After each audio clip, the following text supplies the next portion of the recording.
Hola, hola. Hey, this is William from Days of Sorrow, and I'm sitting here with the guys from Other Voices for a nice little interview, and I'm very anxious to hear your questions. Okay, so William, looking back at your early years between 83 and 86, what do you feel made Days of Sorrow different from the other German post punk bands of that era? Um, well, I think the difference with every band at that time was the individuals who played in a band and then came together as a band, because I think loads of bands who came together in that 80s age, they were kind of very new to music, because like with synthesizers and drum machines, nobody really had to play an instrument perfectly, so that gave lots of young kids the opportunity to experiment, and that's why I think there's so many different nuances and styles, and we found our styles in using certain equipment and using our limited skills, I should say, at that time, but making music that we loved anyway. So um, I think it all depended on these combinations, like individuals, equipment, Right, and skills that you had at that time. right. Because it's also kind of the beauty of it because everything was so new, Yeah, and then exactly. all of the different styles that everyone created, and yeah, that's right. Yeah, it also depended on the chances you had getting a rehearsal room, because I can remember our first rehearsal room was very cold and very wet, and but we still stayed in there like for hours because we love to experiment and love to create this kind of music. That's where we created the songs like Travel or Wild World, our first ever songs that went on vinyl. Right. um, so it was crazy, really. We were freezing and we were cold, and but we had a lot of fun at that time. Good, good, good. Your recent singles have like a distinct sense of precision in production, structures, and tone. Are you aiming for a kind of perfectionism that wasn't possible maybe during the 80s? Yeah, that's true. It wasn't possible during the 80s because limitations. We didn't really have the chance to create a perfection sound, but that wasn't our aim at the time. We just wanted to play some music, and to record stuff. It always meant to pick up some money and rent a studio. That was very expensive at the time, Right. so. We mostly recorded on the 4-track set recorder, which was expensive too, but we had to afford this if you want to lay down some tracks at that time.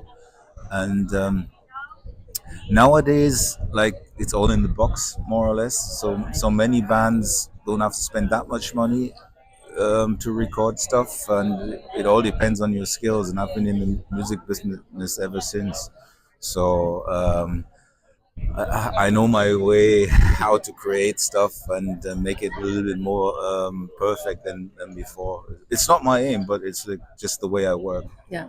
And it's part of the evolution of you guys as a band and Yeah, as a musician that you start with the yeah, it resources you makes things have. easier. Yeah. Yeah.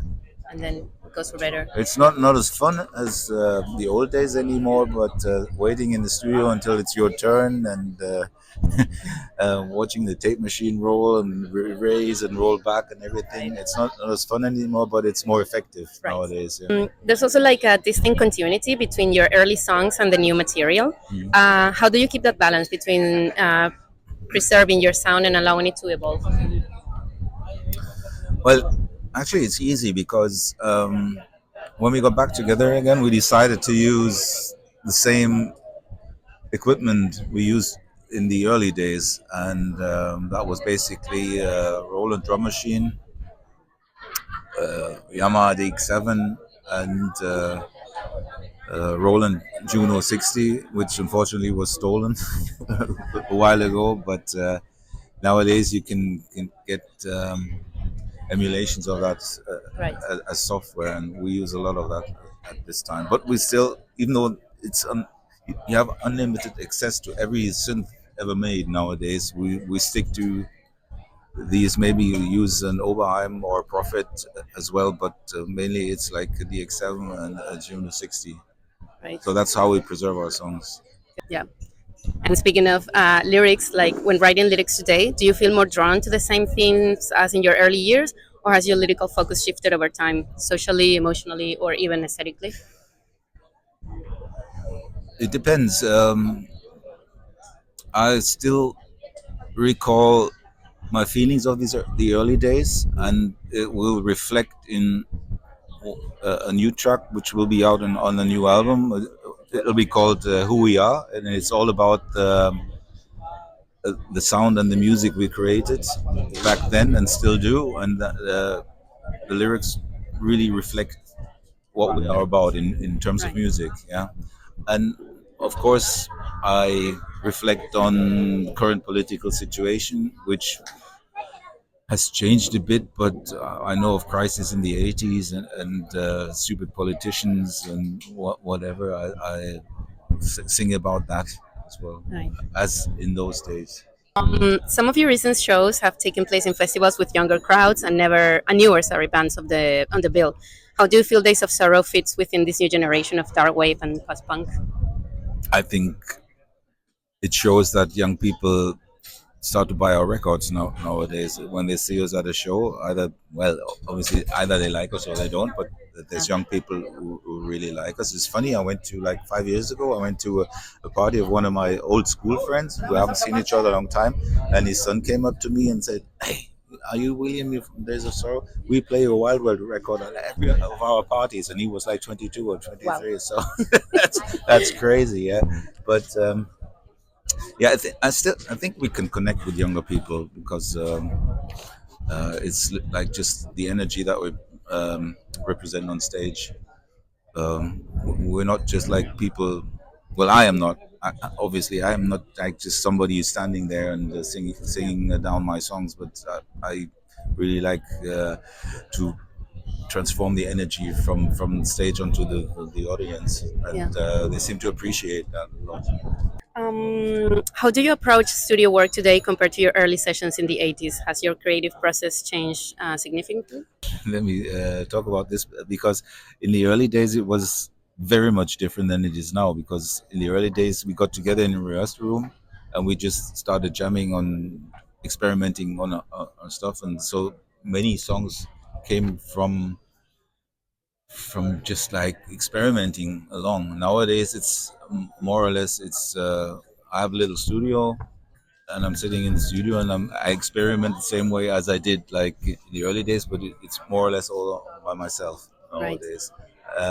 Apart from some backing vocals and the guitar, um, I do everything on my own. Good. Yeah, because it's also it comes back to resources and experience Yeah. and everything. Before you had to be all together to make the music and everyone give an idea. Now, like you say, you go into the studio. Maybe people have a studio at home, and then I play this and I do this and I add this, and then it's just merging it all together. Yeah, you know, we are all older now, and in the old days, we were.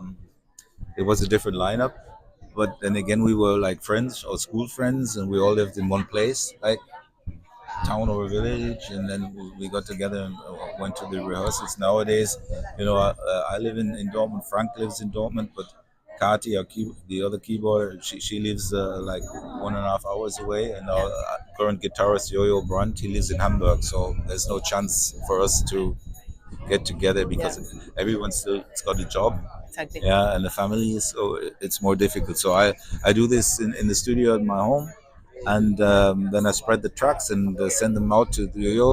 He records the guitars himself at his place, Yeah. and he sends them back, and I put everything together. And obviously we interchange, like, can you play a little bit more like this, or a little bit more like that, or on that song, or this song, and we talk about sounds and stuff, Yeah. and then put it all together. Which I am at the moment. I'm taking a break from the mixing of the new songs, and when I get back, I will continue, and then I hopefully will finish the album in the next 4 weeks. Some will say that the current wave of dark music is more nostalgic than innovative. Do you think nostalgia is a creative engine or just a limitation? It can be both. Yeah, as we discussed before, I think some bands get stuck in their Yeah. nostalgia and do the same thing over and over again. Some will find it great, some will find it boring, and that will be a limitation for them. And speaking for our band, it's like we come from the 80s and we started in the 80s, and there's always some kind of nostalgia involved in it. Yeah, but it will always be a part of us, but we're not gonna get stuck only with nostalgia. Right. So, are there any unreleased tracks or demos from the early days that you still consider putting out? Is everything out, or any archives that fans should be hoping for? Well, we released some of the old demos on Deadwax like 3 years ago, Okay.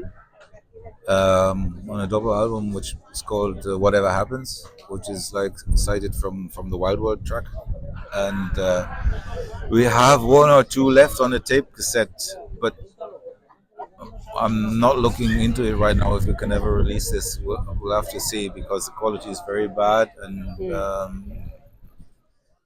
we'll always have to see. I know there's a cassette which we recorded like tracks on it as a 4-track cassette recorder, but mine's broken at the moment, so we'll have to fix that and see what's on there. But I cannot promise anything, but we'll have to look into this. Yeah. Obviously, yes.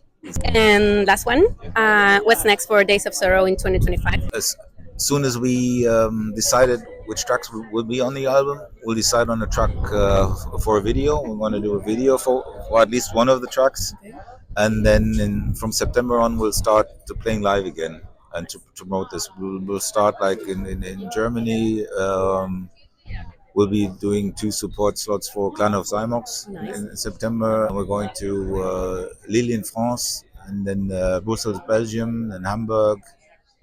And obviously we'll be probably playing in Berlin later this year. And we're still looking for confirmation for some gigs in November and December. We're trying to go to Italy, and then obviously we want to play back in Spain again. Is there anything else you want to add?